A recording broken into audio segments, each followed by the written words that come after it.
Donald Trump offered Turkish President Recep Tayyip Erdogan a mega deal that will seriously hurt Russia. The United States President is offering Turkey a return to the F-35 program, the sale of Patriot air defense systems, and not only lifting tariffs in exchange for giving up Russian oil. At the meeting with Erdogan, Trump hinted that he is ready to unfreeze the sale of F-35 fighter jets to Turkey after a 6-year break, but in exchange for Ankara's commitment to stop buying Russian oil. And notably, Erdogan was received in Washington as a key partner. He was given a lunch, a formal lunch at the White House, and accommodation at the Blair House residence. The Turkish president said United States-Turkey relations would become perfect under the new administration. Moreover, Turkey has already signed a 20-year agreement in the United States for the import of liquefied natural gas worth $43 billion, and also for the supply of more than 200 Boeing passenger aircraft. But will Erdogan break off energy relations with Russia for the sake of such a warming with the United States? After all, there are political disagreements between the countries, particularly regarding Israel's war in the Gaza Strip. My name is Oleg, I am Alexei Pechi, let's figure out this topic. It's really interesting to discuss the warming of relations between the United States and Turkey, the bonuses that Trump is offering to Erdogan, and what signals Erdogan is already sending to the Americans and Ukraine regarding the weakening of Russia. But before we start this episode, I want to remind you that several news analysis segments are released every day on this YouTube channel, so that you stay up to date with absolutely all the news. That's why I recommend subscribing to this YouTube channel. Please like this episode and write detailed comments under it so that as many viewers as possible can see it. So, on September 25, United States President Donald Trump met with Turkish President Recep Tayyip Erdogan at the White House. Many new details about this meeting have now emerged. It turned out that the war in Ukraine was actually one of the main priorities of this meeting. The atmosphere was noticeably less tense than during Erdogan's last visit to the White House in 2019, after significant political disagreements between the countries. Regarding the situation in Syria, well, this is an issue on which the positions of the two leaders today are more than similar. But Trump did not refrain from making demands and made it clear that he wants Turkey, a NATO member, to stop buying Russian oil and gas. Quote, "The best thing Erdogan can do is not buy oil and gas from Russia." Well, for Erdogan this is certainly a painful issue, since Russian gas alone makes up 41% of Turkey's total imports. But there's a nuance here. In August, let me remind you, the United States President imposed a 50% tariff on India as punishment for its purchase of Russian oil. Brazil is also under fire because 60% of all diesel fuel imported by Brazil over the past 4 years came from Russia. China is under pressure for the same transgressions, for buying Russian oil and gas.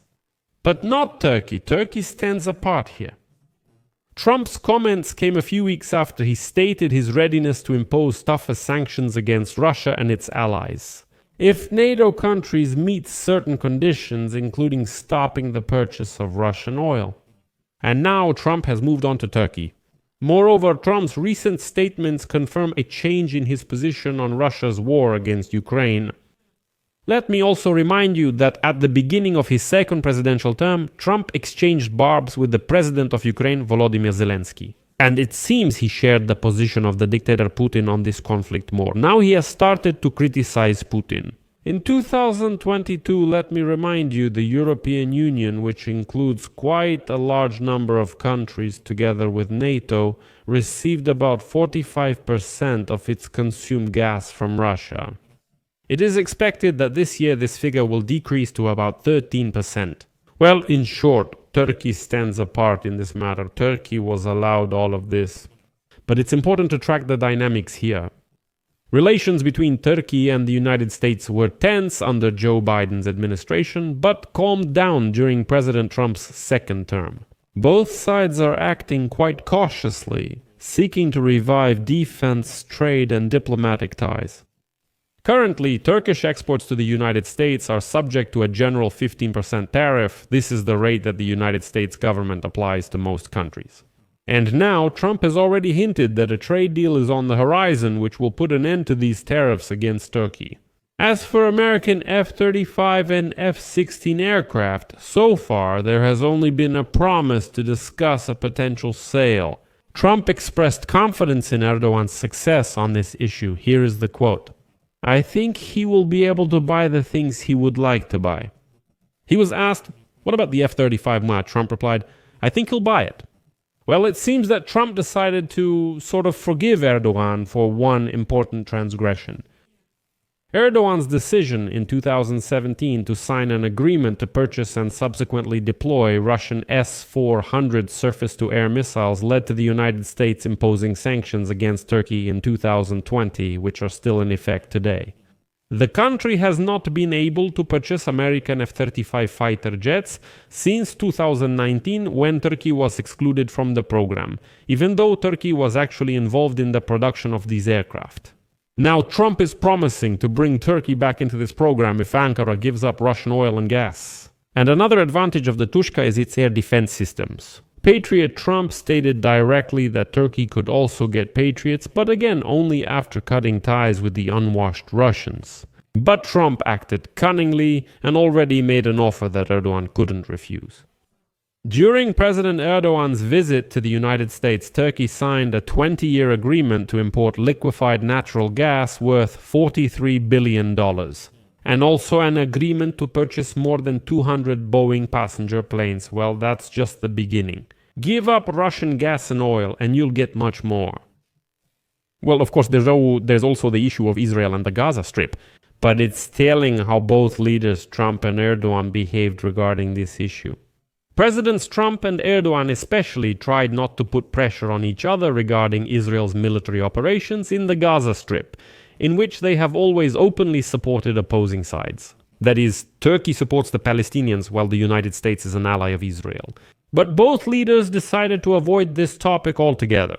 Well, Trump only stated that he had met with the leaders of Arab countries and they are working on some kind of solution for the Gaza Strip. Erdogan simply nodded in response. It's also important they signed a nuclear memorandum. The thing is, the Russians are now planning to build peaceful nuclear facilities at the nuclear power plant in Iran. Turkey also once hoped that the Russians would help with this, but in the end, Turkey signed a nuclear agreement with the Americans. This agreement means that it will be the Americans who will further assist in the development of nuclear energy in Turkey. And finally, I'll give what I think is a key quote from Donald Trump during his meeting with Erdogan. President Erdogan is respected by both Zelensky and Putin. Everyone respects Erdogan. I respect Erdogan. I think he can have a big influence if he wants to. He means ending Russia's war in Ukraine. Right now, he is very neutral. He likes being neutral, and I would like to be neutral too. The best thing he can do is not buy oil and gas from Russia. That's why this is a key moment. I'll leave it at that. As always, share your opinions and conclusions in the comments below this episode. Subscribe to the channel, hit the bell, and don't forget to like. That's all for now. Take care, goodbye, to be continued.